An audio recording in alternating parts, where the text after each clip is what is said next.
Sir sir একটা জরুরি কথা আছে। গায়ের সবাই বলছে কদিন ধরেই নাকি গ্রামের পিছন দিকে যে কচুবন আছে সেখানে নানা রকম কাণ্ড ঘটছে। আমাদের মনে হয় একবার তল্লাশি করা উচিত। তাহলে আজই একবার ছানবিন করতে যেতে হবে বলে মনে হচ্ছে, কি বলো ব্যানার্জি? আগে স্যার, আজই চলুন, আজকে রহস্য ফাঁস করেই ছাড়বো। বুঝলে ব্যানার্জি, চলে তো এলাম গ্রামের এই ঘন কচুবনের মধ্যে, কিন্তু আমি ভাবছি আদেও কি কিছু রহস্য আছে এই কচুপোড়া বনের মধ্যে? স্যার আমি তো ঠিক জানি না, তবে গাঁয়ের লোকেরা তো সবাই আতঙ্কিত এই কচুবন নিয়ে। চলুন একটু এগিয়েই দেখি। স্যার আর কত ভিতরে ঢুকতে হবে? আমার তো ভয় করছে। চুপ করো ব্যানার্জি, এখানে ভয়ের কি আছে? আমি আগে যাচ্ছি, আমার পিছনে আসো তুমি, বুঝলে? যত জ্বালা আমার।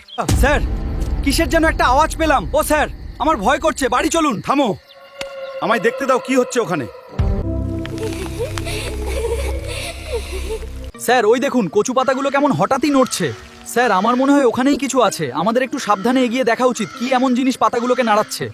ব্যানার্জি, এখানে অন্য কেউ না, এই হতচ্ছাড়া কালো কুকুর ছিল, ওই জন্যই কচু পোড়া সবকিছু দুলছিল।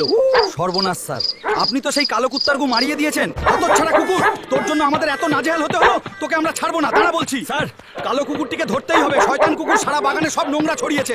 আরে থামুন আপনারা, কি তখন থেকে আমার পিছনে দৌড়াচ্ছেন? আমি কচুবনে হেগেছি তো কি হয়েছে? জানেন না আমি এখন ট্রেন্ডিং এ আছি। থামুন। তাহলে আর কি ব্যানার্জি, চলো আমরাও তাহলে এই ট্রেন্ডে গা ভাসাই। কি বলো?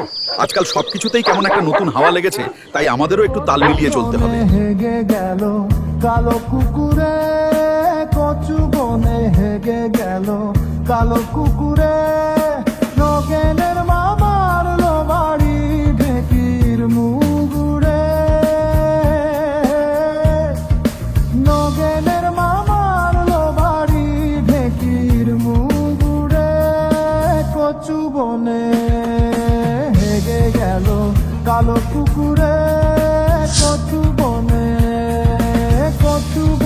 হেগে গেল কালো কুকুরে।